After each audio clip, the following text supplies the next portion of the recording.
वैद्यकीय क्षेत्रामध्ये अनेक उपचार पद्धती विकसित होत असताना रोगाच्या मुळावर इलाज आणि पर्सन ॲज अ होल या मूळ तत्वांमुळे होमिओपॅथी आज आपले स्थान भक्कमपणे टिकवून ठेवले आहे. त्याचबरोबर होमिओपॅथीबद्दल मोठ्या प्रमाणात होत असलेली जनजागृतीमुळे सर्वसामान्यांपासून ते अतिश्रीमंतांपर्यंत सर्व वर्गातील लोक आज होमिओपॅथीकडे वळत आहेत. जगभरामध्ये आज होमिओपॅथी क्षेत्रात तज्ज्ञ संशोधक आपले संशोधन आणि अनुभवाद्वारे अनेक दुर्धर व्याधींतून असंख्य रुग्णांना रोगमुक्त करून त्यांना सामान्य आणि आरोग्यपूर्ण आयुष्य जगण्यास मदत करत आहेत. तर दुसरीकडे मोठ्या प्रमाणात होमिओपॅथीबद्दल जनजागृती करत आहेत. होमिओपॅथी विश्वातील असेच एक व्यक्तिमत्व मॉडर्न होमिओपॅथीचे संस्थापक आणि मुख्य कार्यकारी अधिकारी doctor Vijay Kumar Mane, MD homeopathy. दुर्धर आजारांनी ग्रस्त रुग्णांमध्ये आत्मविश्वास निर्माण करणं, त्यांना रोगमुक्त करून एक आनंदी आणि सामान्य आयुष्य प्राप्त करून देणं हेच ध्येय बाळगून अथक संशोधन आणि रुग्णांवर यशस्वी उपचार करत आहेत.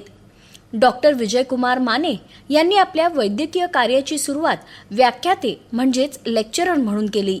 त्यासोबतच पारंपरिक उपचार पद्धतीने दुर्धर मानलेल्या जीवघेण्या विविध आजारांवर अभिरत संशोधन, प्रत्यक्ष अनुभव आणि उपचार यातून मॉडर्न होमिओपॅथीची the curative line of treatment ही अत्यंत साधी आणि सोपी परंतु दुर्धर व्याधींपासून मुक्ती देणारी उपचार पद्धती निर्माण झाली. कोल्हापूरमध्ये लावलेल्या रोपाचा आज संपूर्ण भारतभर व देशविदेशातील रुग्णांना लाभ होत आहे. मॉडर्न होमिओपॅथीच्या द क्युरेटिव्ह लाईन ऑफ ट्रीटमेंटची निर्मिती डॉक्टर विजय कुमार माने यांच्या अभिरत संशोधन, प्रत्यक्ष अनुभव आणि उपचार यातून झाली आहे आणि उत्तरोत्तर संशोधन प्रक्रिया सुरू असते.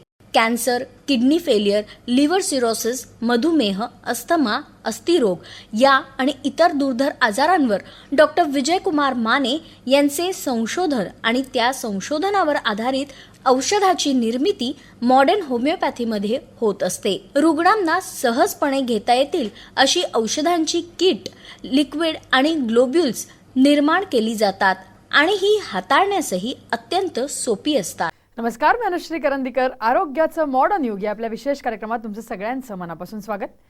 आरोग्याचं मॉडर्न युग या आपल्या कार्यक्रमात गेले काही भाग आपण कॅन्सर या दुर्धर आजाराविषयी माहिती करून घेतोय.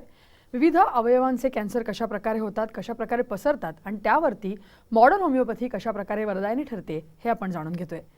आजच्या भागामध्ये आपण रेक्टम कॅन्सर किंवा गुदद्वाराचा कॅन्सर याविषयी माहिती करून घेणार आहोत आणि या विषयावरती चर्चा करण्यासाठी आपल्याकडे आलेले आहेत modern होमिओपॅथीचे CEO doctor Vijay Kumar Mane sir. Sir, कार्यक्रमात मनापासून स्वागत. नमस्कार सर. आपण आज गुदद्वाराचा किंवा रेक्टम कॅन्सर याविषयी जाणून घेणार आहोत. तर त्या अनुषंगाने मला प्रथम हेच विचारायचं आहे तुम्हाला की हा कॅन्सर म्हणजे नेमका काय आहे आणि त्याची सुरुवात साधारण कशा प्रकारे होते? रेक्टम कॅन्सर किंवा गुदद्वाराचा कॅन्सर जो आहे तो संडासच्या जागेला होणारा कॅन्सर आपण असं म्हणू शकतो. बरोबर. ह्याची सुरुवात जी आहे आजार झाल्यानंतर प्रामुख्यानं संडासला न होणं, संडास तटणं किंवा लूज मोशन्स होणं, म्हणजे दिवसभरात अनेक वेळेला संडासला जावं लागणं, संडासमधून रक्त पडणं, वजन कमी होणं, वारंवार ताप येणं, अशा प्रकारच्या लक्षणाचा समुच्चय जो आहे त्यामधून आपल्याला ते अंदाज येऊ शकतो की या रुग्णाला संडासच्या जागेचा जे रेक्टमचा कॅन्सर असू शकतो. बरं. तिथे स्पेसिफिकली त्या रिजनला अशा प्रकारे आपल्याला काही दिसून येतं का? म्हणजे जसं आपण आता लिम्फोमामध्ये बघितलं तिथे गाठी दिसतात किंवा अशा प्रकारे काही स्पेसिफिकली त्या रिजनमध्ये आपल्याला काही चेंजेस किंवा काही हे ग्रोथ ती दिसून येते का? रेक्टममध्ये ग्रोथ दिसून येते, पण त्यासाठी मग PR नावाची तपासणी आहे, पर रेक्टल एक्झामिनेशन जी आहे क्लिनिकली केली जाते, त्यामधून एक आपल्याला अंदाज येऊ शकतो. आणि जर आपल्याला कन्फर्म करायचं असेल तर मग CT स्कॅन काढणं, गाठ तिथं दिसली तर मग त्याची बायोप्सी करणं आणि बायोप्सीमध्ये कुठल्या प्रकारचा कॅन्सर आहे ते बघणं हे आपण करू शकतो. नक्की. जसं आपण म्हणतो की कॅन्सर बऱ्याच वेळेला एका अवयवामध्ये दिसल्यानंतर बऱ्याच ठिकाणी तो पसरतो. आता आपण रेक्टमचं जर का हे घेतलं, उदाहरण जर का घेतलं तर सगळे जेनेटल ऑर्गन्स असतात ते अगदी बाजूबाजूला आहेत, तर त्याच्यामुळे मग अशा प्रकारे रेक्टम कॅन्सर आजूबाजूच्या सगळ्या अवयवामध्ये पसरण्याचा काही धोका किंवा चान्सेस असतात का? ॲडव्हान्स स्टेज ज्यावेळेला कॅन्सरची असेल किंवा जर आधी कन्व्हेन्शनल उपचार पद्धती झाली असेल, रेडिएशन किंवा केमोथेरपी किंवा सर्जरी, की त्यानंतर तो आजूबाजूच्या अवयवांमध्ये पसरायला सुरुवात होते. जनरली एक फेक विधान आहे की कॅन्सर तो रेक्टममध्ये किंवा मोठ्या आंतड्यामध्ये जवळच्या कोलनमध्ये दिसून येतो. त्यावेळेला तो जनरली पसरलेला दिसून येत नाही, म्हणजे त्या कॅन्सरची तशी टेंडन्सी नाही की तो सुरुवातीलाच सगळीकडे पसरलेला आहे. जनरली रेक्टममध्ये किंवा मोठ्या आंतड्यामध्ये तो सुरुवातीला दिसतो आणि मग ॲडव्हान्स स्टेजमध्ये तो इतर अवयव जे आहेत, जसं स्त्रियांमध्ये योनिमार्ग आहे, गर्भाशय आहे, मूत्रमार्ग आहे, मूत्राशय आहे, संडाची म्हणजे रेक्टमच्या आजूबाजूला तो पसरलेला दिसून येतो आपल्याला. नक्की. जर आपण जर का बघितलं की लक्षणं जी आहेत, तुम्ही सांगितले की बऱ्याच वेळेला अशा प्रकारची विविध लक्षणं एकत्र येऊन आपल्याला दिसतात आणि मग त्याच्यानंतर आपण कन्फर्मेशनसाठी काही चाचण्या करतो, तपासण्या करतो. तर त्या अनुषंगाने याची कारणं जी आहेत ती काही स्पेसिफिकली दिसून येतात का? म्हणजे आहारांमध्ये काही गोष्टी असतात, घटक असतात, त्याच्यामुळे सुद्धा अशा प्रकारे हा कॅन्सर होऊ शकतो का? हे जे कॅन्सर एलिमेंटरी ट्रॅकचे जे कॅन्सर आहे ते प्रामुख्यानं पाश्चात्य देशांमध्ये मोठ्या प्रमाणात आहेत. एस्पेशली समजा USA मध्ये किंवा स्पेनमध्ये किंवा युरोपमध्ये जिथं रेड मीट मोठ्या प्रमाणामध्ये खाल्लं जातं किंवा बीफ खाल्लं जातं मोठ्या प्रमाणामध्ये, किंवा काही मिडल ईस्ट कंट्रीजमध्ये की जिथं उंटाचं किंवा इतर बीफ खाल्लं जातं, अशा रिजनमध्ये जास्त प्रमाणामध्ये हा कॅन्सर आहे. मीट इटर्स लोकांमध्ये याचं प्रमाण जास्त दिसून येतं एलिमेंटरी ट्रॅकच्या कॅन्सरचं. म्हणजे आपण जर का बघितलं तर मला वाटतं जे अन्न पचायला थोडं जड आहे किंवा त्या अनुषंगाने आपण पचनशक्तीवर जे ताण येतो त्या अन्नाच्या ह्याच्या कन्झम्पशनमुळे जास्त मोठ्या प्रमाणात हा कॅन्सर होऊ शकण्याचे चान्सेस असं शक्यता वाटते म्हणतात. चाचण्या आपण जर का बघितल्या तर त्याही बाकीच्या कॅन्सर्स सारख्याच असतात का? म्हणजे जसं आपण सिटी स्कॅन म्हणतोय किंवा तशा प्रकारेच असणार का काही वेगळ्या तपासण्या करायला लागतात? प्रामुख्याने कशी गोष्ट आहे की पोटाची एक तपासणी आहे की सोनोग्राफी. सोनोग्राफीमध्ये हे दिसत नाही आपल्याला, कारण डीप पेल्विसमध्ये आजार असल्यामुळं मग त्याला सिटी स्कॅन करणं किंवा MRI करणं ही एक महत्त्वाची चाचणी आहे की त्याच्यावरून आपल्याला कळेल की काही वेळेला आपल्याला मग स्कोपी करावी लागते, ज्याला सिग्मॉइडोस्कोपी म्हटलं जाते, किंवा मोठ्या आंतड्यामध्ये दुर्बिणीद्वारे नळीद्वारे ही तपासणी व्हिडिओस्कोपद्वारे केली जाते. ती स्कोपी केल्यानंतर पण आपल्याला तो कॅन्सर आहे ते कळून येते. आणि मग त्याची बायोप्सी थ्रू स्कोप जी बायोप्सी केली जाते ती बायोप्सी करणं हा त्याच्यावरची कन्फर्मेटरी टेस्ट आहे. आणि कन्व्हेन्शनल उपचार पद्धती मग साधारण कशापासून सुरुवात होते? म्हणजे बऱ्याच वेळा ह्यालाही सर्जिकल ऑप्शन असतात की डायरेक्टली आपण केमोथेरपी करतो? कन्व्हेन्शनल उपचार पद्धतीमध्ये एक तर रेडिएशन ही उपचार पद्धती आहे, दुसरी केमोथेरपी, आणि जर खूप मोठी गाठ असेल तर मग केमोथेरपी आणि त्यानंतर सर्जरी. अच्छा. मग ते किती सर्जनचं काम आहे, किती भाग पसरलाय काय पसरलाय तेवढा तो काढून टाकणं किंवा तो तिथंच ठेवणं, त्याला केमोथेरपी देणं आणि मग कोलोस्टॉमी बॅग बसवणं ही जनरल उपचार पद्धती आहे. आणि मग ह्याचा साधारण सक्सेस रेट आपण बघितला तर तो कितपत असतो किंवा त्याच्या लिमिटेशन्स काय असतात कन्व्हेन्शनल उपचार पद्धती? सक्सेस रेट बघण्यापेक्षा आपण त्याचे लिमिटेशन्स बघू. की लिमिटेशन म्हणजे एकतर बॅग बसवली की ती बॅग पुन्हा तिथं निघेल की नाही ही एक शक्यता विचार करायला लागतो त्याचा. काही वेळेला मग कोलोस्टॉमी बॅग काढून पण टाकली जाते काही वर्षानंतर, वर्षभराच्या कालावधीनंतर, आणि पुन्हा तिथून संडास चालू होतं. पण सगळ्यात महत्त्वाची गोष्ट अशी आहे मला आतापर्यंत आढळली की यामध्ये रिकरन्स रेट खूप आहे. की जिथं ऑपरेट केलंय त्या जागेलाच रिकरन्स झालेला दिसतो किंवा त्याच्या आजूबाजूला पसरलेला रिकरन्स आणि मेटास्टासिस हे दिसून येते. म्हणजे एलिमेंटरी ट्रॅकच्या कॅन्सरमध्ये रिकरन्सचा रेट हा खूप प्रमाणामध्ये दिसून येतो. तुम्ही म्हणालात तसं केला रिकरन्स जो आहे तो बऱ्याच प्रमाणात दिसून येतो आणि कन्व्हेन्शनल उपचार पद्धतीमध्ये नाही म्हटलं तरी एक लिमिटेशन आहे. सर्जरीचा ऑप्शन जरी धरला तरी सुद्धा काही काळाने तो पुन्हा येऊ शकतो किंवा पसरू शकतो. तर त्या अनुषंगाने मला वाटतं असे रुग्ण आपल्याकडेही आहेत, मॉडर्न होमिओपॅथीचे उपचार घेत आहेत, तर त्यांना ती कशा प्रकारे लागू पडते तेही मला तुमच्याकडनं जाणून. आपण रेक्टम किंवा गुदद्वाराचा कॅन्सर याविषयी चर्चा करतोय. अशाच प्रकारच्या एका पेशंटचा अनुभव आपण त्यांच्याकडनं ऐकणार आहोत आणि त्यांच्या रिपोर्टचाही आढावा घेणार आहोत.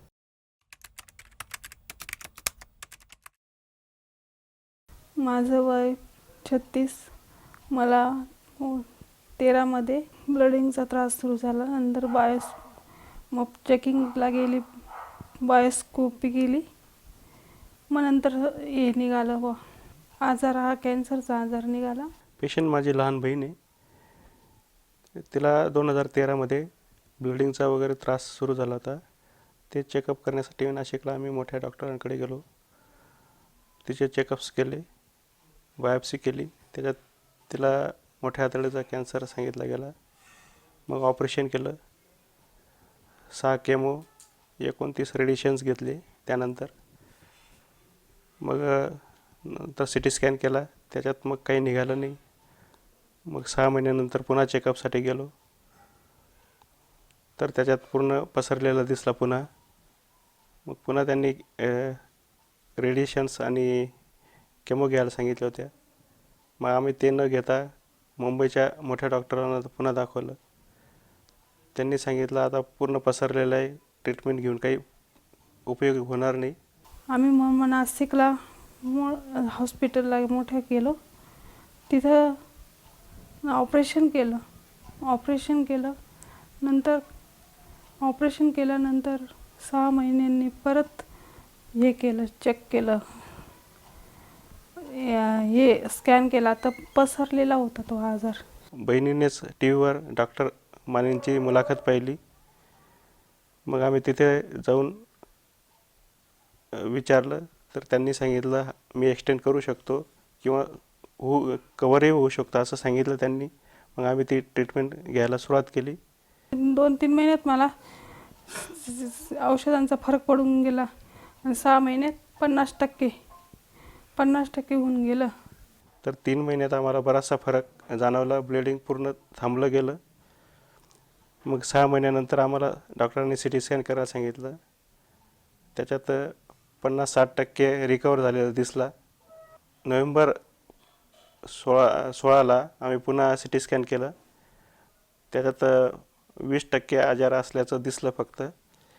तेही 6 महिन्यात डॉक्टर साहेबांनी सांगितलं की रिकवर होईल, खात्रीशीरपणे सांगितलं त्यांनी. आम्ही डॉक्टर विजयकुमार माने यांच्याकडे फेब्रुवारी 2015मध्ये गेलो. तेव्हापासून आत्तापर्यंत त्यांच्याकडे ट्रीटमेंट चालू आहे. मॉडर्न होमिओपॅथी यांच्याकडे आता व्यवस्थित आहे. ज्यांना कोणाला हा आजार असेल त्यांनी मॉडर्न होमिओपॅथी यांचे डॉक्टर विजयकुमार माने यांना नक्की भेटावं. फरक नक्कीच पडेल. मॉडर्न होमिओपॅथी यांची ट्रीटमेंट चालू केली. डॉक्टर विजय माने यांची खूप खूप आभार आहे. त्यांच्यामुळेच आज मी आहे. वय 38, राहणार मालेगाव. त्यांना 2013मध्ये ब्लिडिंगचा त्रास होत होता. तज्ज्ञांच्या सल्ल्यानुसार केलेल्या बायोप्सी रिपोर्टनुसार त्यांना मोठ्या आतड्याचा कॅन्सर झाल्याचं निदान झालं. त्यानंतर त्यांनी ऑपरेशन करून घेतलं. ऑपरेशन केल्यानंतर 6 किमो आणि 29 रेडिएशन घेतले. पण त्यांना परत त्याचा त्रास होऊ लागला. 6 महिन्यांनंतर CT स्कॅन केलं असता त्यांचा आजार इतर शरीरामध्ये पसरल्याचं दिसून आलं. त्यांना परत किमो आणि रेडिएशन घेण्याचा सल्ला देण्यात आला. तसंच मुंबईच्या नामांकित तज्ज्ञांनी देखील रुग्णाची शाश्वती नसून पुढील उपचार न घेण्याचा सल्ला दिला. त्यांनी फेब्रुवारी 2015मध्ये मॉडर्न होमिओपॅथीचे औषधोपचार सुरू केले. औषधोपचार सुरू केल्यानंतर 2 ते 3 महिन्यातच त्यांना फरक जाणवू लागला. त्यांना होणारं ब्लिडिंग पूर्णपणे थांबलं आणि पूर्वी होणारे सर्व त्रास पूर्णपणे बंद झाले. नोव्हेंबर 2016च्या बायोप्सी रिपोर्टनुसार त्यांचा आजार 80% कमी झाल्याचं दिसून आलं. सध्याच्या रिपोर्टनुसार त्यांचा कॅन्सर हा आजार जवळपास पूर्णपणे कमी झालाय.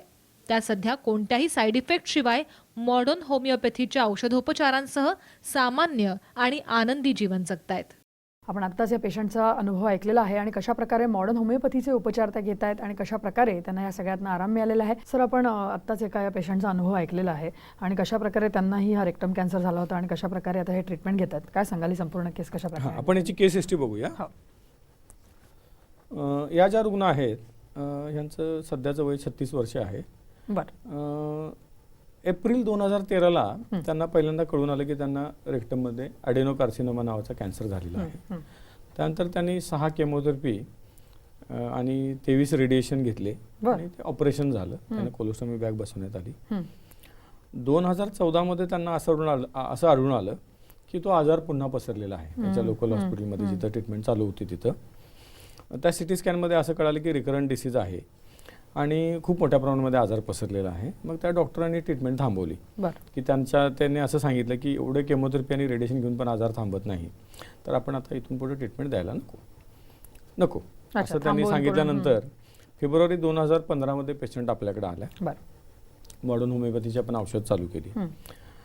पेशंट तर आलाच नव्हता, फक्त रिपोर्ट्स घेऊन नातेवाईक आलेले होते. त्यांनी पण हे सांगितलं आपल्याला की सर बघा, जेवढं जास्त आम्हाला पेशंटला आमच्या लाईफ देता येईल, चांगलं लाईफ देता येईल तेवढा प्रयत्न करा, असं त्यांची पण तीच इच्छा होती. मग आपण त्यांना ट्रीटमेंट चालू केली. ट्रीटमेंट चालू केल्यामध्ये साधारणपणे 2 महिन्यापासून त्यांच्यामध्ये इम्प्रूव्हमेंट दिसायला लागली चांगल्या प्रकारे. जी लक्षणं होती, आजार पसरल्यामुळे त्यांना खूप जोराच्या वेदना होत्या, संडासला वारंवार पातळ त्यांच्या कोलोस्टोमी बॅगमध्ये पण व्हायचं आणि डिस्चार्ज पण होता, म्हणजे रेक्टम कोलोस्टोमी बॅग तर त्यांना अजून पण आहे. वेट लॉस होता प्रचंड प्रमाणामध्ये, जेवण पण कमी आलेलं होतं आणि मनानं पेशंट पूर्ण खचलेला होता. तर या सगळ्या घटनेमध्ये, सगळ्या गोष्टींमध्ये दुसऱ्या महिन्यापासून इम्प्रूव्हमेंट दिसायला लागली. बरं. ट्रीटमेंट कंटिन्यू केली. नोव्हेंबर 16ला आम्ही रिपोर्ट काढले, कारण रिपोर्ट काढायला आम्ही वेळ लावला, कारण इतक्या प्रमाणात आजार पसरलेला आहे. त्यामुळं पेशंटला इम्प्रूव्हमेंट तर दिसते, पण ठीक आहे, आपण म्हटलं स्टेप बाय स्टेप पुढे जाऊ आणि रिपोर्ट काढू. नोव्हेंबर 16चा 2 वेळा रिपोर्ट काढले. त्याच्या आधी एकदा रिपोर्ट काढलेले आहेत आम्ही इन बिटवीन, ते पण आपल्याकडे आहेत. आणि नोव्हेंबर 16ला जो आम्ही रिपोर्ट काढला त्यामध्ये जो आजार संडाच्या जागेला आणि आजूबाजूला पसरलेला दिसत होता तो पूर्णपणाने कमी आलेला आहे. आता फक्त एक 9.7 मिलीमीटरची गाठ तिथं त्यांना दिसते. बाकी सगळ्या गाठी जवळपास गेलेल्या दिसतात आणि 1-2 मायनर गाठी 1-2 ठिकाणी दिसतात. पेशंटला कुठल्याही प्रकारचा त्रास नाही. ब्लिडिंग तर त्यावेळेपासूनच थांबले, सुरुवातीच्या 2-3 महिन्यापासून. वेट लॉस होता, ते वजन वाढलेलं आहे. पायाला सूज होती, ती सूज गेलेली आहे. त्यांना रेक्टो व्हजानल फिस्च्युला होता पोस्ट सर्जरी नंतर आणि पोस्ट रेडिएशन नंतर झालेला, तो पण आता विशेष म्हणजे दिसत नाही आहे. म्हणजे हे खरं तर चमत्कार म्हणायला पाहिजे, कारण ते अशा प्रकारचं काय रिकवर होईल याची शक्यता खूप कमी असते.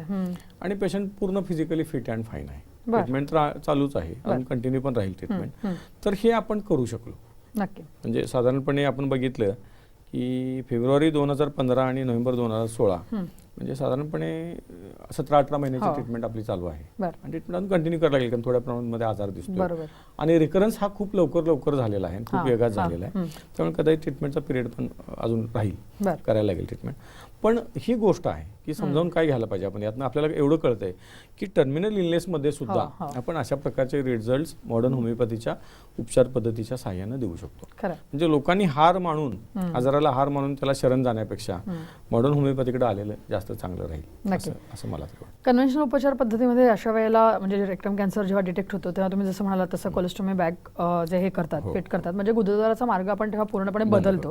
तर तो जो सगळा प्रकार आहे तो आपण ह्याच्यामध्ये टाळू शकतो का? की आता जसं तुम्ही म्हणालात तसं की एका रिकव्हरी स्टेज नंतर या सगळ्या गोष्टी सुद्धा टाळता येणं शक्य होऊ शकतं. नाही, आता अशी गोष्ट आहे की ज्या वेळेला हे म्हणजे मी तुम्हाला सांगितलं की 2014 साली त्यांच्या डॉक्टरने आता ट्रीटमेंट द्यायला डिनाय केलेलं होतं, बरोबर आहे. पण आता ज्या वेळेला त्यांच्या सर्जनचा सल्ला ज्या वेळेला पेशंटने घेतला तेव्हा आता ते कोलोस्टॉमी क्लोजर करायला तयार आहेत.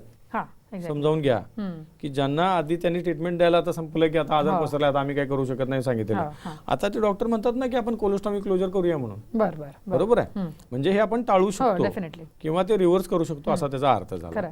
आणि सुरुवातीच्या बाकी इतर पेशंट आम्ही जे ट्रीट केलेले आहेत रेक्टम कॅन्सरचे, सुरुवातीच्या अवस्थेमध्ये जर पेशंट आला तर काही महिन्यामध्येच आजार गेलेला दिसतो ना आपल्याला. आपण इथं अशा केसेस दाखवतोय मुद्दाम की टर्मिनल इलनेस मध्ये किंवा सगळे ऑप्शन संपल्यानंतर सुद्धा आपण एवढं करू शकतो. आपण अगदी प्रायमरी आजार झालेल्या केसेस नाही ना दाखवत. बरोबर. तर आता सहज मला वाटतं आपण क्युअर करू काही महिन्यांमध्येच ते बरे होतात लोक. बरोबर. तर हा फरक समजावून घ्यायला पाहिजे. म्हणजे महत्वाची गोष्ट काय आहे, आपली उपचार पद्धती ही पर्यायी उपचार पद्धती आहे. बरोबर. रिसर्च अँड डेव्हलपमेंट ही आपली नेहमीच चालू असते. म्हणजे मी असा माणूस आहे, थोडंसं आत्मस्तुती करून सांगतो की मी हार मानत नाही सहजासहजी. R&D रिसर्च अँड डेव्हलपमेंट आपलं नेहमी चालूच असते. म्हणून आपल्या हेड ऑफिसचं नाव आहे modern homeopathy clinic research development and treatment. म्हणजे नुसती ट्रीटमेंट आपण देत नाही, स्वतःचा आपला रिसर्च आहे. त्यामुळे आपल्याकडे अशा प्रकारचे रिझल्ट. नक्की. जी कन्व्हेन्शनल होमिओपॅथी आहे ती प्रॅक्टिस आम्ही करतच नाही. बरोबर. हा आमचा स्वतःचा रिसर्च आहे. नक्की. तर हे तर नेहमी चालूच राहणार आहे. बरोबर. जे काय चॅलेंजिंग आपल्या समोर येईल ते आपण ट्रीट करणारच आहोत आणि त्यामध्ये सक्सेस हा मिळवणारच आहोत, हे निश्चितपणाने. नक्की. फक्त मला तुम्हाला एवढंच विचारायचं आहे की आता अशा प्रकारे जेव्हा गंभीर आजार घेऊन येतात रुग्ण तेव्हा मग ट्रीटमेंट जी असते ती साधारण त्याचा काळ जो आहे तो कितपत असू शकतो? म्हणजे आपण आधी पण बोललो या विषयावर, तरी पण मी एकदा सांगतो की किती आजार पसरलाय त्याच्यावर अवलंबून आहे. सुरुवातीच्या काळामध्ये जर पेशंट आला काही कॅन्सरमध्ये तर काही महिन्यांमध्येच पण तो बरा होऊ शकतो. आता आपण ती लिम्फोमाची केस एक बघितली, पण ते टर्मिनल इलनेस मध्ये असताना सुद्धा पहिल्या 4 महिन्यामध्ये त्यांचं पेट स्कॅन हे आलेलं आहे, नॉर्मल आलेला आहे. जे आजार गेलेला दिसून येते. जो पेशंट आत्ता भेटायला येणार आहे आपल्याला, जो कधी येऊ शकलेला नव्हता सुरुवातीला, बरोबर. म्हणजे असं काही नाही आहे. जे काय म्हणता येईल रूल्स जे काय आहेत असे रूल्स काही नाही आहेत आपल्याकडे की असं झालं म्हणजे असंच व्हायला पाहिजे असं काही नाही आहे. जनरली असं आहे की आजाराच्या सुरुवातीला जर आला तर तो लवकर बरा होईल, लेट आला तर त्याला वेळ लागेल, पण त्याचा आपण लाईफ वाढू शकतो किंवा मग त्याला बरा करू शकतो. मेडिकल फील्ड असं आहे की आपण असं म्हणू शकत नाही की येणारा प्रत्येक माणूस बराच होणार, असं आपण नाही म्हणू शकत. तो आजार किती आहे, किती पसरलाय आणि कुठल्या अवयवाला पसरलाय ह्याच्यावर त्याचं जो बरा होणार की जास्त जगणार हे अवलंबून राहील. पण हे मात्र निश्चित आहे की जरी टर्मिनल इलनेस असेल तरी आपण पेशंटला जास्तीत जास्त लाईफ देऊ शकतो आणि प्रयत्न मात्र बरं करायच्या दृष्टीनेच करू शकतो हे मी अगदी जबाबदारीने सांगतो. बरोबर आहे. खूप चांगला पॉझिटिव्ह ॲटिट्यूडने मला वाटतं आपण आता इथे थांबायला हरकत नाही, कारण जसं तुम्ही म्हणालात तसं की आपण बरा नक्की करण्याच्या दृष्टीनेच प्रयत्न असतात, परंतु एक चांगलं आयुष्य तर नक्की देऊ शकतो या निश्चितपणे. गंभीर आजारातनं सुद्धा. मला वाटतं कॅन्सरसारखा विषय खूप मोठा आहे आणि आपला हा एकंदरच विषय खूप मोठा आहे, परंतु आज तुम्ही इथे या विषयावर एवढं छान मार्गदर्शन केलं त्याबद्दल धन्यवाद. या विषयासह आरोग्याचं मॉडर्न युगमध्ये आत्ता आम्ही इथेच थांबतोय. नमस्कार. आमचा पत्ता modern homeopathy research and treatment centre, E ward, Gita Mandir जवळ, कावळा नाका, कोल्हापूर 416003. समुपदेशन आणि मार्गदर्शनासाठी आमच्या खालील केंद्रावर संपर्क करा.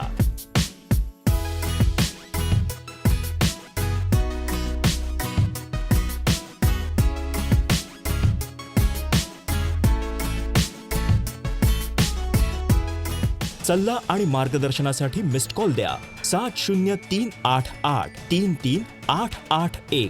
संपर्क क्रमांक 9730339009 किंवा 9372728009. आमचा टोल फ्री क्रमांक आहे 1800-121-8009.